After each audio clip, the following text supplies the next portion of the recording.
Oke, selamat siang. Hari ini saya berada di Desa Bakan. Saya mendengar informasi tentang pensoliman yang dilakukan oleh pihak-pihak tertentu yang menampakkan dirinya seperti seorang penjajah di negara yang merdeka ini. Nah, ini tentunya sesuatu yang sangat menyedihkan, sesuatu yang sangat miris.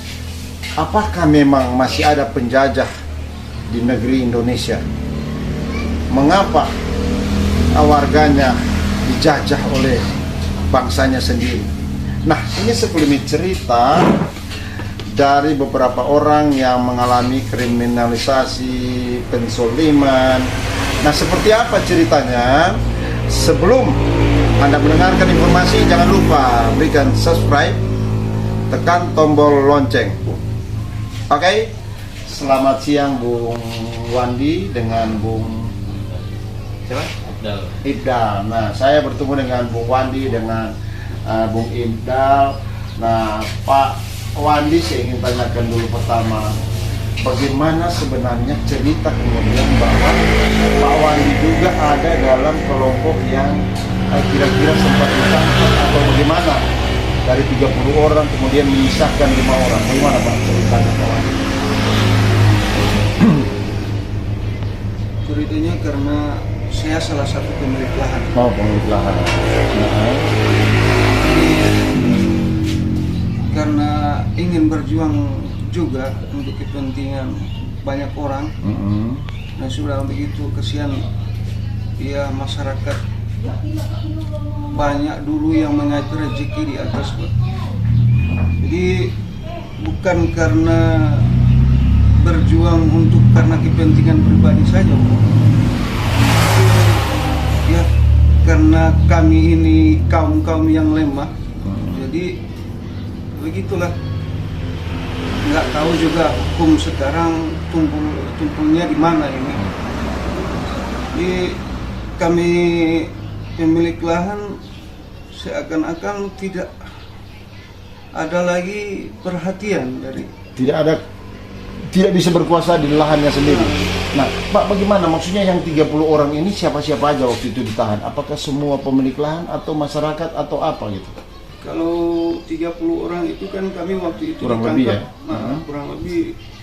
Tapi kami waktu itu ditangkap bukan satu di lokasi. Satu kali ditangkap 30 itu diambil secara penangkapan secara orang per orang, bergilir. Orang nggak langsung 30 begitu. Nah, oke. Itu dari 30 itu siapa yang pemilik lahan? Berapa orang pemilik lahan dan berapa orang yang bekerja atau berusaha di lahan bapak-bapak?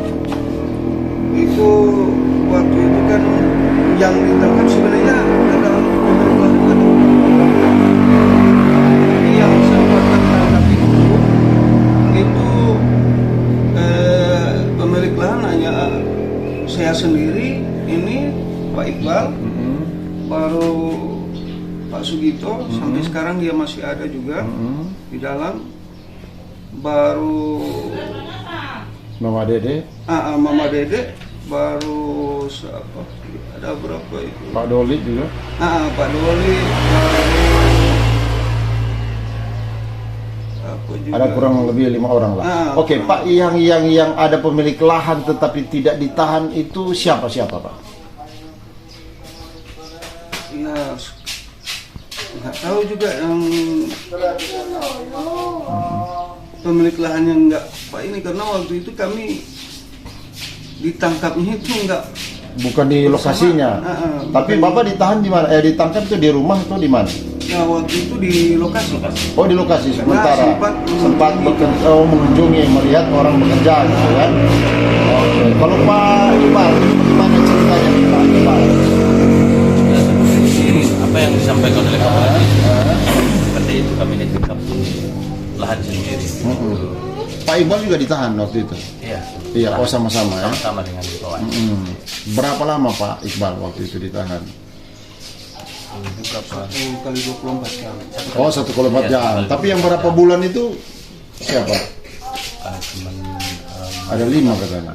Dede salah satunya, Salah satunya. baru Pak Sugito sampai sekarang masih. Jadi yang ditahan, sempat ditangkap dan ditahan yang 1 kali 24 jam itu Pak Wandi juga? Ya, Oh, jadi Pak Iqbal juga. Nah, sebagai pemilik lahan. Tapi katanya ada tawaran, katanya kalau tidak jual itu lahan akan dipenjarakan. Tapi kalau dijual akan dilepaskan. Bagaimana itu ceritanya? Ada tidak begitu, Pak? ya itu mungkin terjadi sama Pak Sugito. Nah, tapi kalau yang terjadi sama kami berdua itu bukan begitu.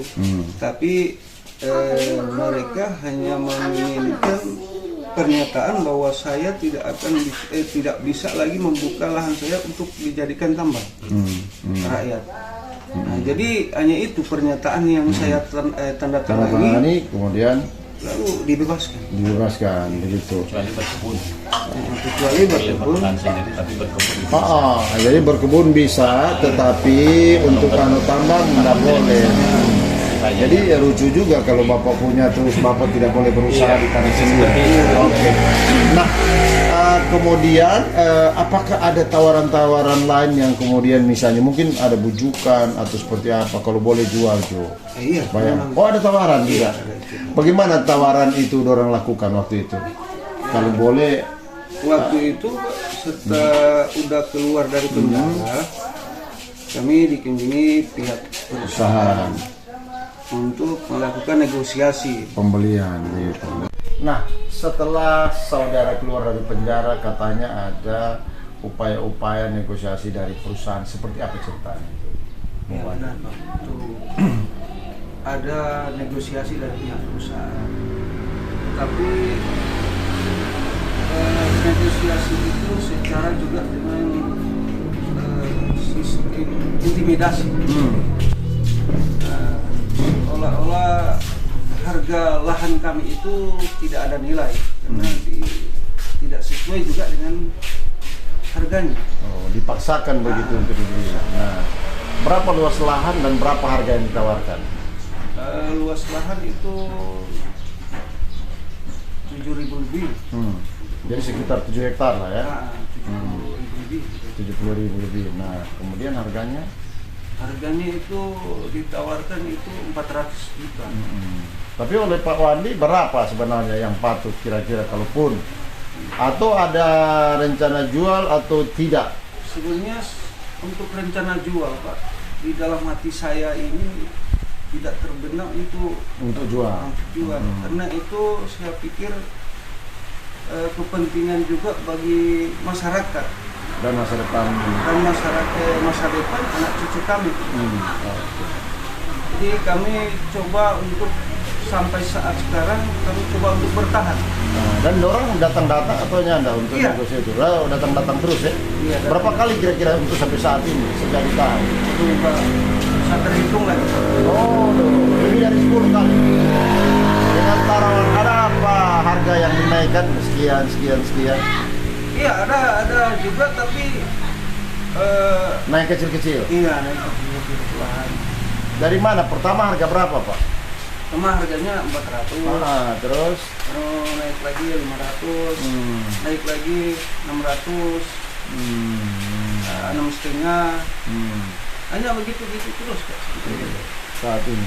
Oke, kalau Pak Iqbal sendiri apa yang Pak Iqbal alami ketika sudah keluar, terus seperti apa? Mungkin ada tawaran lain, gaya lain. Di sini Pak Wandi mungkin gaya lain, Pak Iqbal bagaimana? Enggak, karena kebetulan kita lihat sama-sama.